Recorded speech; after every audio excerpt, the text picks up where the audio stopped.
కొంచెం పర్వాలే. కొంచెం పర్లేదు. ఉమ్. ఓకే. ఏమన్నా వచ్చాయా పథకాలు కానీ? ఈ పింఛన్ ఒకటి వచ్చింది.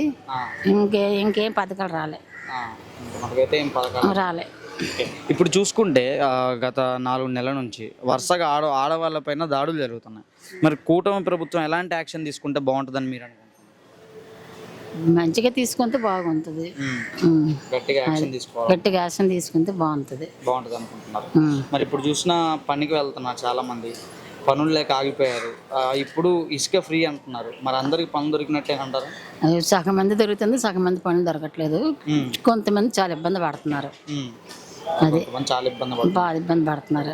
ఇప్పుడు నిత్యావసరపు సరుకుల ధరలు ప్రభుత్వం వస్తే తగ్గిస్తా అని చెప్పేసి హామీ ఇచ్చారు. ఏం తగ్గించలేదు. తగ్గాయా పెరిగాయా? తగ్గించలే కొంచెం పెరిగాయి కొంచెం. ఓకే. మరి తగ్గిస్తారని మీకు నమ్మకం ఉందా? మరి అది ఆలు పెట్టి ఉంటుంది నమ్మకం. ఇప్పుడు మనం ఏం చేయలేం కదా. మరి పేదవాళ్ళు ఇబ్బంది పడుతున్నారు, తగ్గించని వాళ్ళకు ఉండాలి. మనం చెప్పిన వాళ్ళు తగ్గించరు కదా. అది. ఓకే.